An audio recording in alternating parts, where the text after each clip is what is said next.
Do you like teenage girls? When you say teenage, how old are we talking? Girls who are teenagers.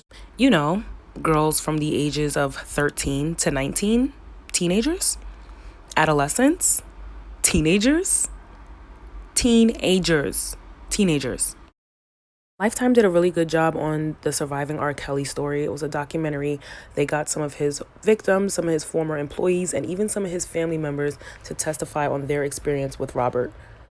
Now, y'all know me, I'm gonna keep it all the way funky in all of my videos, and I gotta keep it all the way funky with this R. Kelly story. This is nothing new. People have known that he was a child molester, a statutory rapist for years, and have done nothing about it. The Black community especially has continued to defend and support this man because of his music and his talent. And the reason why this man wasn't been behind bars is because he was pissing on little Black girls.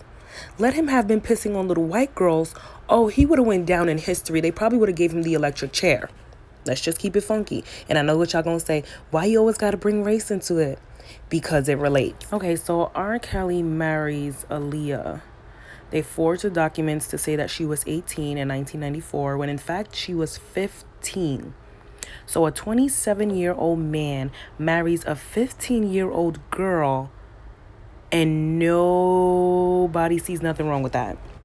I was a baby when this happened, but being the age that I am now, I'm looking at it from a different lens. Like, this was a grown, mature, adult-ass man preying on an adolescent girl. In the documentary, they talked about R. Kelly hiding in plain sight, and that the fuck he did, okay? He wrote a lot of songs that we now dissect and we see the meaning of. And it's crazy. It's crazy that the adults at this time couldn't see the manipulation of this man.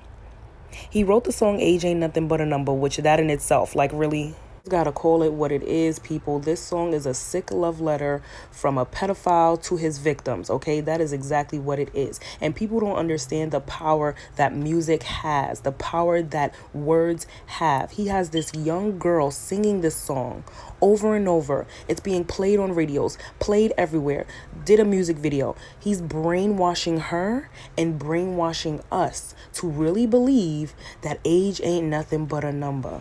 R. Kelly admits years later that he can't read, he can't write, and that he was molested as a child by a family member. Family members also spoke out to say that he had sexual intercourse with a 14-year-old cousin.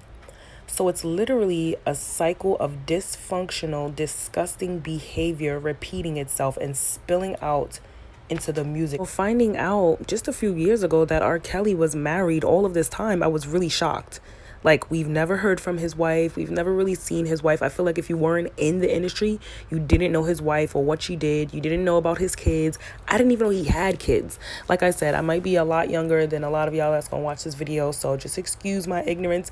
But even people in the industry was saying she was kept away. She was hidden. She never left the house. She even told her testimony as how he was abusive to her and her children.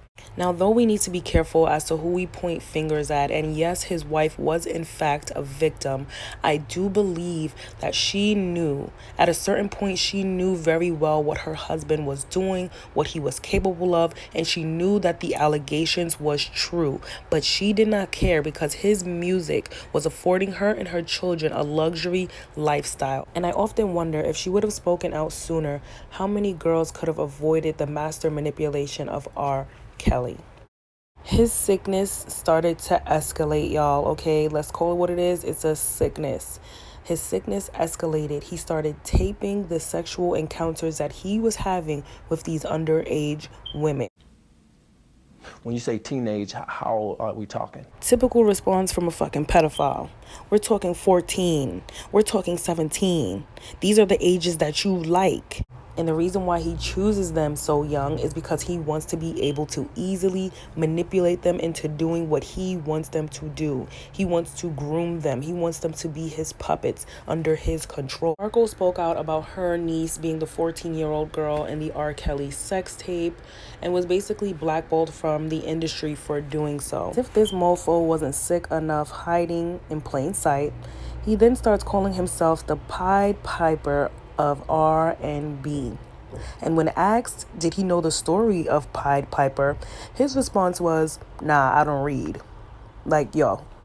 Claims that he began calling himself the Pied Piper because he started using the flute in his music just like the Pied Piper used the flute. Okay, motherfucker, but you know why he used the flute. He used the flute to lure the children away from the town, away from the adults in the town, just like you use your music to lure children.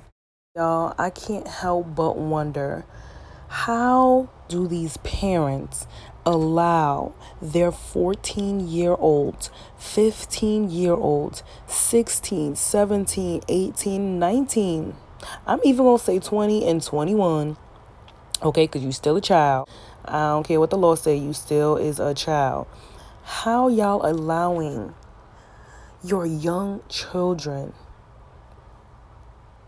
unsupervised around a grown ass, adult ass, nasty ass man? When I was coming up, my mother's favorite word was no. Okay, can I go play with this one? No. Can I go over here to this one house? No. I just thought, Ma, is that the only word that you know is no? Okay, she would forget who my friends was. Who that? Who's Sonia? Ma, you know Sonia. She go to church. No. Okay, you know what? And looking back on that now, I appreciate that because my mother saw what I couldn't see.